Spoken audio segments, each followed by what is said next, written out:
Assalamualaikum warahmatullahi wabarakatuh. Sebelumnya perkenalkan, nama saya Siti Sarah Aulia dengan NIM 0535488071 dari kelas Basis Data 271.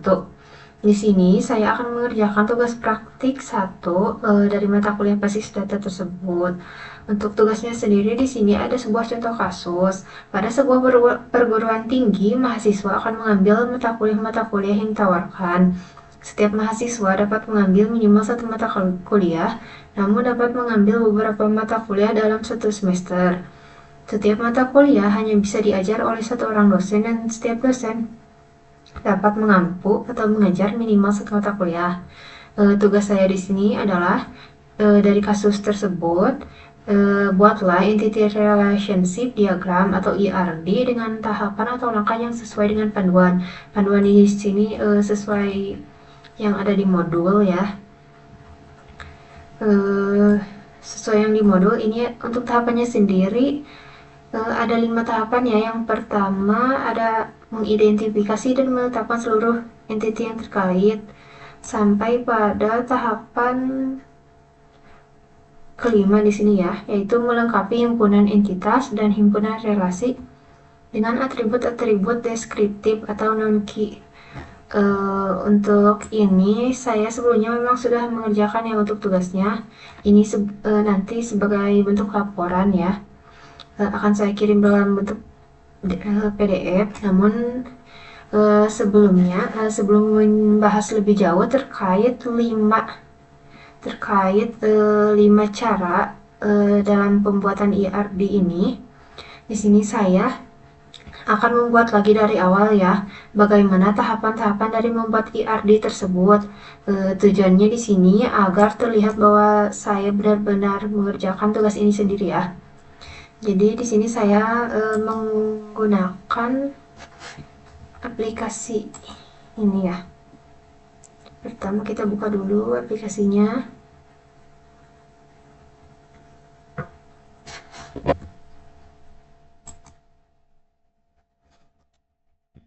Lalu kita cari entity relationship. Nah ini. Jadi di sini saya akan membuat ERD-nya ya, tahapan-tahapannya dari awal sampai akhir, sehingga nanti akan menjadi seperti ini ya. Ini untuk tahapan yang ini. Untuk tahapan kelimanya ini ya, hasilnya seperti itu. Saya akan membuat dari pertama dan kemungkinan mohon maaf sebelumnya untuk videonya nanti akan saya percepat karena akan memakan waktu yang cukup lama ya.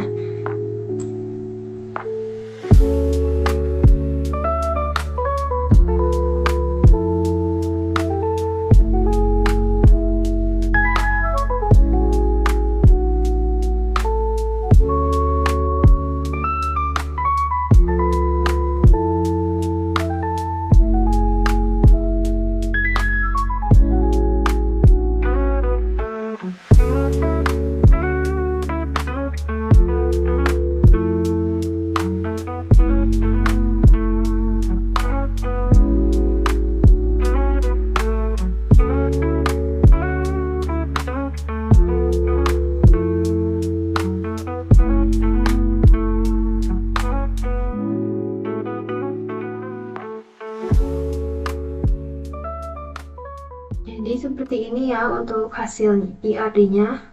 Di sini saya akan melanjutkan untuk menjelaskan tahapan-tahapan dari pembuatan ERD tersebut. Untuk yang pertama di sini mengidentifikasi dan menetapkan seluruh entiti yang terkait. Untuk melakukan identifikasi seluruh entiti, kita harus memahami setiap kalimat dari kasus sampai menemukan entitas. Di sini saya dapat mengidentifikasi 3 jenis entitas. Yang pertama yaitu mahasiswa, mata kuliah, dan dosen ya. Untuk ini mahasiswa, lalu mata kuliah di sini, dan ini dosen. Selanjutnya tahapan kedua, kita tentukan atribut-atribut atau field dari masing-masing entiti beserta kunci atau key-nya. Pada tahapan 2 ini, kita tentukan atribut dari entiti yang telah teridentifikasi pada tahapan 1 sebelumnya ya.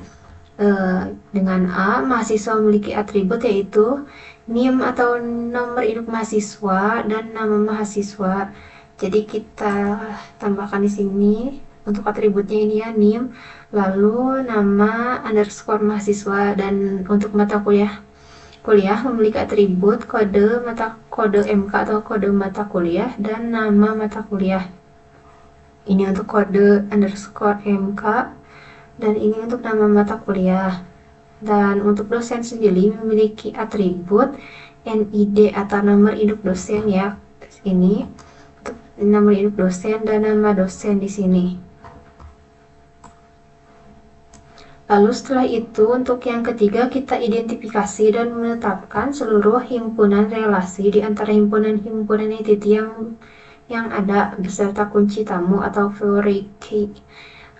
Tahapan ketiga ini adalah melakukan identifikasi relasi yang memungkinkan beserta kunci tamu. Dalam menentukan relasi, salah satu cara untuk memudahkan adalah dengan membuat matriks relasi antara entitas. Jadi di sini saya sudah membuat matriks relasi antara entitas ini ya di sini. Jadi di sini itu artinya mahasiswa meregistrasikan mata kuliah dan di sini artinya dosen mengajarkan mata kuliah. Lalu kita lanjut ke poin nomor 4 ya, tahapan selanjutnya yaitu menentukan derajat relasi untuk setiap himpunan relasi.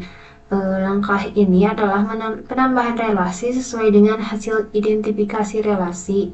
Untuk penambahan relasi kita bisa mengacu pada tabel matriks relasi sebelumnya ya. Jadi dari tabel dari tabel matriks relasi. Berikut ini adalah hasil penambahan relasi sesuai dengan matrik yang telah saya buat tadi di atas. Jadi hasilnya seperti ini ya. Lalu berikutnya, jadi hasilnya seperti ini. Di sini mahasiswa artinya meregistrasikan mata kuliah dan dosen mengajarkan mata kuliah. Lalu berikutnya adalah sesuai dengan tahapan keempat, yaitu penambahan derajat kardinalitas. Dalam penambahan derajat kardinalitas, kita harus memahami sebelumnya kasus antara entity.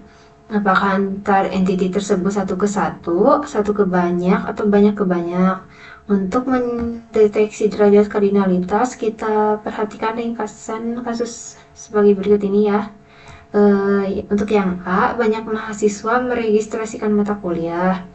B, banyak dosen mengajar minimal satu mata kuliah. Sehingga dari ringkasan kasus tersebut terbentuk derajat kardinalitas, yaitu mahasiswa dengan mata kuliah adalah banyak ke banyak dan dosen dengan mata kuliah adalah satu ke banyak. Dari hasil analisis tersebut maka dapat digambarkan pada graf editor sebagai berikut ya, seperti ini. Jadi hasil dari penambahan derajat kardinalitas menghasilkan IRD yang saling terhubung dan tergambar secara lengkap. Nah, untuk yang ini saling terhubung di sini ya dan tergambar secara lengkap.